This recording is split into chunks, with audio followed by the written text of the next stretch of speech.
Jintan hitam, atau yang lebih sering kita kenal dengan Habatus sauda. Tumbuhan ini merupakan tanaman herbal yang sudah dikenal sejak ribuan tahun yang lalu. Adapun tanaman ini memiliki ciri fisik dengan tinggi 20 hingga 30 cm, serta daunnya yang terbagi dua secara halus dengan segmen daun yang linear.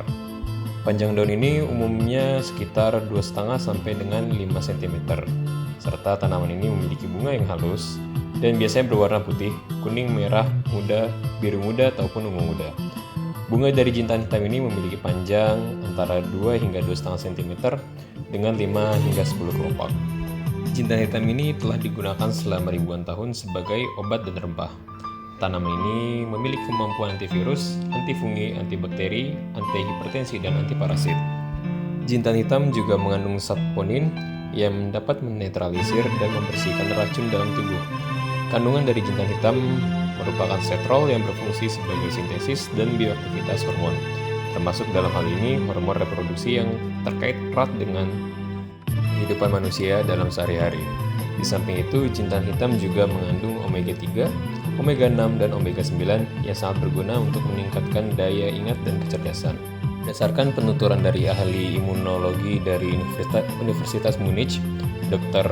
Peter Schleiniger, beliau pernah melakukan pengujian terhadap 600 sampel orang yang menderita alergi. Hasilnya cukup meyakinkan, yaitu sebanyak 70% orang yang menderita alergi debu, serbuk, jerawat, dan asma sembuh setelah diberi minyak Nigella sativa, atau yang lebih kita kenal sebagai jintan hitam atau Habatus sauda. Diriwayatkan dalam sebuah hadis sahih Muslim nomor 4104, yakni dari Abu Hurairah radhiyallahu an, ia berkata bahwa Rasulullah SAW bersabda, "Sesungguhnya pada jintan hitam itu terdapat obat untuk segala macam penyakit kecuali kematian." Berdasarkan hasil penemuan dari penelitian para ahli, sangat banyak manfaat dan khasiat dari jintan hitam itu sendiri. Di antaranya itu adalah Habatus sauda atau jintan hitam dapat menyembuhkan diabetes mellitus. Dikutip dari majalah Tohoku Medical pada September 2003, para peneliti di Turki melakukan penelitian terhadap 50 ekor tikus yang dijangkiti penyakit diabetes mellitus. Diberi zat streptozotokin pada peritoneum. Selanjutnya, tikus-tikus tersebut dibagi menjadi dua kelompok. Yang pertama adalah kelompok yang diberi minyak asiri Habatus sauda dalam peritoneum setiap hari selama 30 hari. Sedangkan kelompok kedua diberi cairan mineral tanpa diberi minyak Habatus sauda. Para peneliti ini mendapati bahwa pemberian minyak Habatus sauda pada tikus-tikus yang terkena diabetes menyebabkan penurunan kadar gula dalam darah tikus-tikus tersebut, serta peningkatan kadar insulin dalam darah. Selain itu juga menyebabkan pertambahan dan peningkatan aktivitas sel-sel beta pada pankreas yang bertanggung jawab untuk mensekresikan insulin. Suatu hal yang mengindikasikan bahwa Habatus sauda bisa membantu mengobati penyakit diabetes. Selanjutnya, manfaat dari jintan hitam atau Habatus sauda itu untuk mengobati alergi. Sebuah penelitian di Jerman yang dipublikasikan oleh majalah Tohoku Medical pada 2003, peneliti melakukan penelitian terhadap 125 pasien yang terkena alergi, yaitu sinusitis, asma bronkial, dan eksim yang disebabkan oleh alergi. Semua penderita alergi tersebut diobati dengan minyak Habatus sauda dengan dosis antara 40 hingga 80 mg per kilogram berat badan selama sehari. Hasil penelitian menunjukkan adanya perbaikan gejala pada setiap penderita asma bronkial, sinusitis, atau eksim. Para peneliti tersebut menyimpulkan bahwa minyak Habatus sauda sangat efektif sebagai suplemen obat untuk mengobati penyakit yang disebabkan oleh alergi. Selanjutnya adalah manfaat dari jintan hitam atau Habatus sauda untuk mengobati asma. Bertahun-tahun lamanya Habatus sauda digunakan untuk mengobati batuk dan asma bronkial. Adakah bukti ilmiah yang menguatkannya?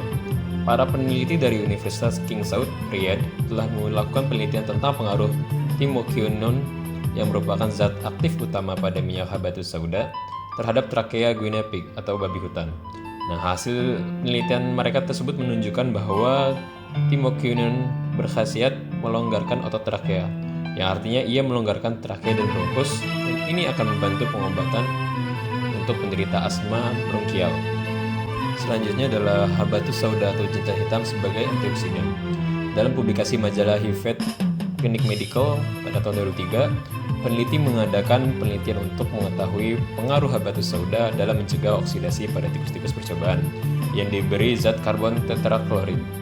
Sejumlah tikus itu diberi minyak habatus sauda melalui peritoneum, dan para peneliti menemukan bahwa minyak habatus sauda mengurangi kadar oksidasi lemak serta meningkatkan aktivitas antioksidasi atau antioksidan, yang mana telah diketahui bahwa antioksidan membantu melindungi tubuh dari pengaruh radikal bebas yang menyebabkan terjadinya kerusakan jaringan dan timbulnya beberapa penyakit seperti arteriosklerosis, kanker, pikun, dan lain sebagainya.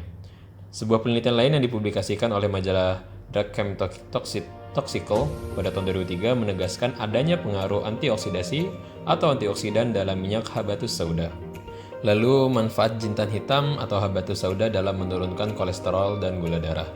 Di Maroko, para peneliti melakukan penelitian tentang efek minyak habatus sauda terhadap kadar kolesterol dan gula darah dalam tikus percobaan. Tikus-tikus itu diberikan 1 mg per kilogram minyak statis habatus sauda selama 12 minggu. Dan ditemukan pada akhir penelitian bahwa kadar kolesterol turun 15%, dan lemak trigliserida turun 22%, serta gula darah turun 16,5%, serta kadar hemoglobin naik sekitar 17,5%. Ini mengindikasikan bahwa minyak habatus sauda efektif untuk menurunkan kadar kolesterol dan gula darah pada manusia.